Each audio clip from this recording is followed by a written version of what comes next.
السلام علیکم ناظرین، میرا نام ہے راجہ عثمان طاہر اور آج ہم آپ کے ساتھ حاضر ہیں ایک نئے ٹاپک کے ساتھ۔ آج ہم آپ سے بات کریں گے کہ آزاد کشمیر میں جو ہائی کورٹ کے ججز تھے 5، ان میں سے 4 ججز کو آزاد کشمیر کے سپریم کورٹ نے فارغ کر دیا ہے، اور اس کی وجوہات کیا ہیں؟ کیا یہ سیاسی بنیادوں پر تعیناتی کی گئی تھی؟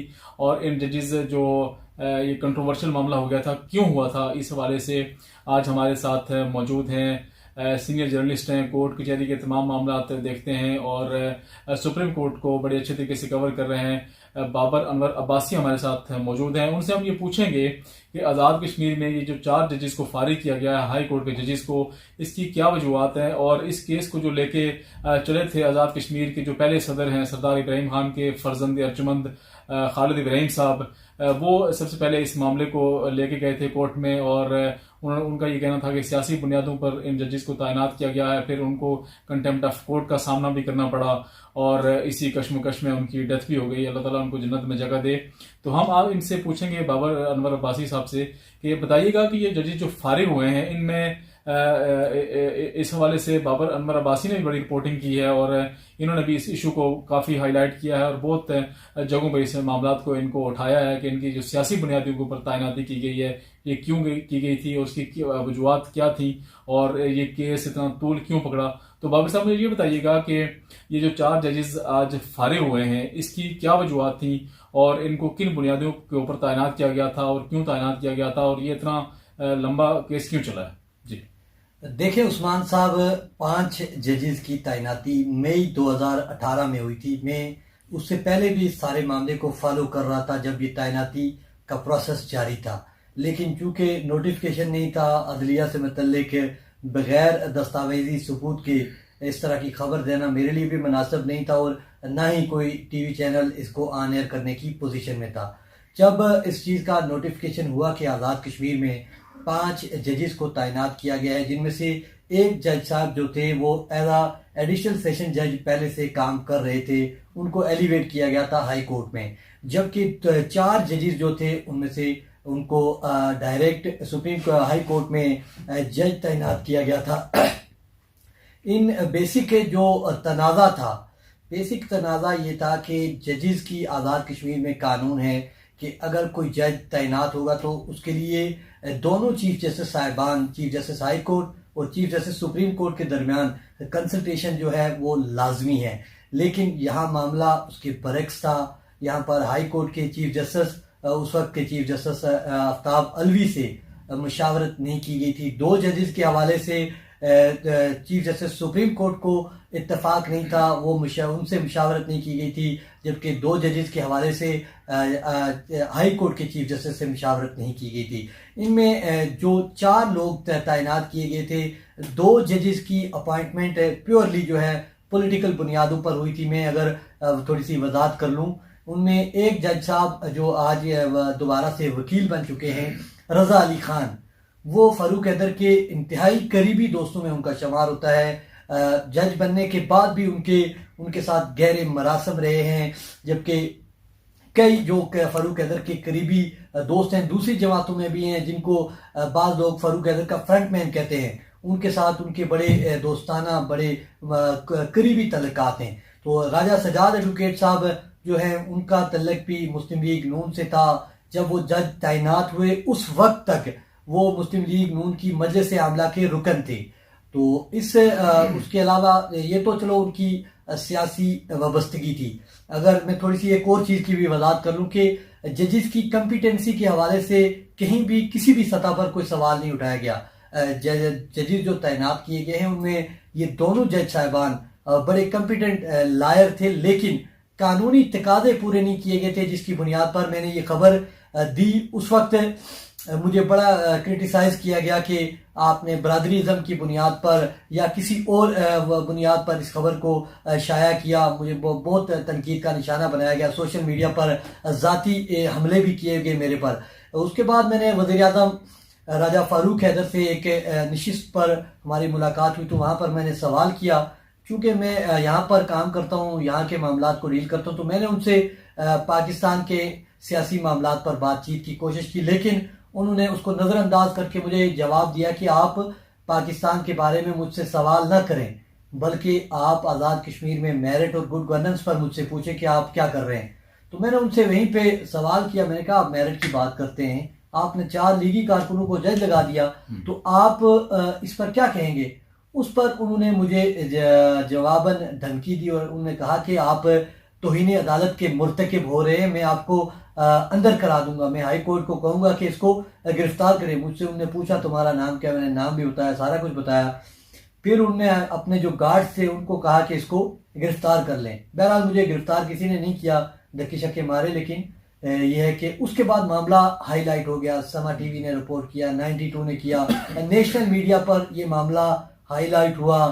اسمبلی میں خالد ابراہیم مرحوم نے اس پر تقریر کی, اور وہ کہتے ہیں نا کہ نادان دوست سے جو ہے دشمن بہتر ہوتے ہیں, تو وہ ان کے جو نادان دوست سے فاروق حیدر صاحب سے پہلے غلطی ہوئی, انہوں نے معاملے کو طول دیا, پھر اوپر اس جلتی پہ تیل پھینکا چیف جسٹس سپریم کورٹ ابراہیم ضیاء نے, جو خود ایک کرپٹ ترین چیف جسٹس ثابت ہوئے ہیں. آزاد کشمیر کی تاریخ میں سب سے اگر کوئی کرپٹ ترین چیف جسٹس تھا تو وہ ابراہیم ضیاء صاحب تھے, لیکن انہوں نے ایک آزاد کشمیر کی سیاسی تاریخ کی ایک اہم شخصیت کے خلاف اسمبلی میں تقریر کرنے پر ایک غیر قانونی, غیر آئینی اور اختیارات کا ناجائز استعمال کرتے ہوئے تو از خود نوٹس لیا, ان کے خلاف توہین عدالت کی کارروائی چلائی گئی. اور یہاں تک حالانکہ اگر دیکھا جائے تو اسمبلی میں جو تقریر کی جاتی ہے یا جو بھی بات کی جاتی ہے اس کے اوپر کوئی بھی توہین عدالت کا کیس یا کوئی بھی توہین عدالت کا نوٹس ہو ہی نہیں سکتا ہے, یہ قانون ہے. پاکستان میں بھی اسی طرح ہے, میرے خیال میں آزاد کشمیر پہ بھی اسی طرح ہوگا. دیکھیں عثمان صاحب, یہی قانون ہے, اسمبلی کی تقریر پر ارکان پارلیمنٹ کو استثناء حاصل ہے, لیکن اس کے باوجود اس کرپٹ ترین چیف جسٹس نے خالد ابراہیم مرحوم کے خلاف از خود نوٹس لیا.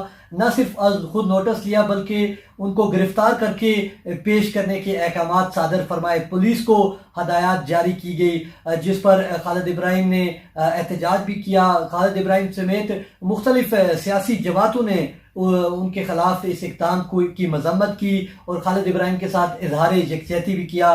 آزاد کشمیر کی ریاستی جماعت مسلم کانفرنس نے بھی خالد ابراہیم کے ساتھ سپریم کورٹ کے باہر مظاہرے میں شرکت کی. بڑی تعداد میں لوگوں نے, سیاسی سماجی شخصیات نے وہاں پر شرکت کی اور اس اقدام کی نہ صرف مذمت کی بلکہ اس کو اختیارات سے تجاوز قرار دیتے ہوئے نوٹس واپس لینے کا مطالبہ کیا.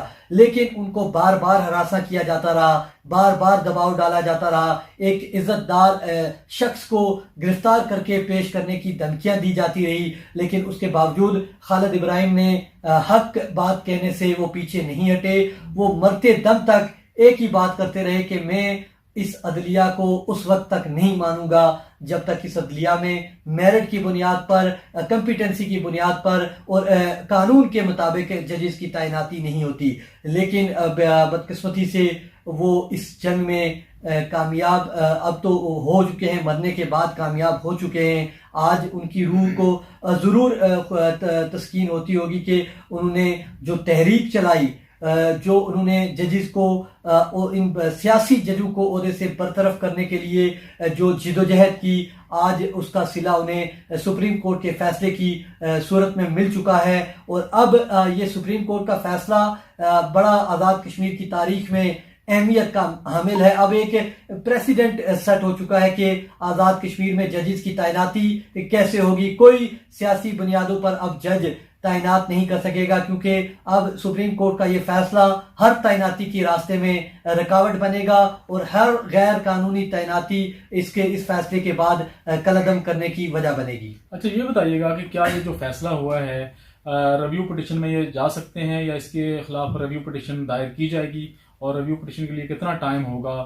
تو اگر جاتے ہیں ریویو میں تو میرے خیال سے وہی سپریم کورٹ کا پہلا فیصلہ ہے جو ابھی آج کا جو فیصلہ ہے وہی برقرار رکھا جائے گا, یا ریویو میں کچھ چینجنگ یا تبدیلی کچھ ہو سکتی ہے؟ دیکھیں, ریویو پٹیشن میں جانے کا ان کے پاس حق موجود ہے. یہ فیصلے کے خلاف اپیل کر سکتے ہیں. چاروں جج صاحبان علیحدہ علیحدہ سے اس معاملے پر اپیل کر سکتے ہیں, لیکن ریویو میں سکوپ بہت کم ہوتا ہے. ریویو میں میرٹس پر ان کو نہیں سنا جائے گا, بلکہ اس فیصلے میں موجود نقائص پر ان کے وکلا کو دلائل دینے پڑیں گے. اس فیصلے میں نقص کیا ہے, تو نقص اس میں ہے ہی کوئی نہیں. اس پہ پہلے پریسیڈنٹ موجود ہے آفتاب الوی صاحب کو supreme court of Azad Kashmir نے جو ہے ہائی کورٹ نے فارغ کیا. سپریم کورٹ میں ان کا معاملہ اب تاریخ پہ تاریخ چل رہی ہے ان کی ریویو پٹیشن کی. تو جب سپریم کورٹ میں پہلے سے پریسیڈنٹ سیٹ ہو چکی ہے کہ جب تک ججز کی تعیناتی میں دونوں چیف جسٹس صاحبان کے درمیان مشاورت نہیں ہوگی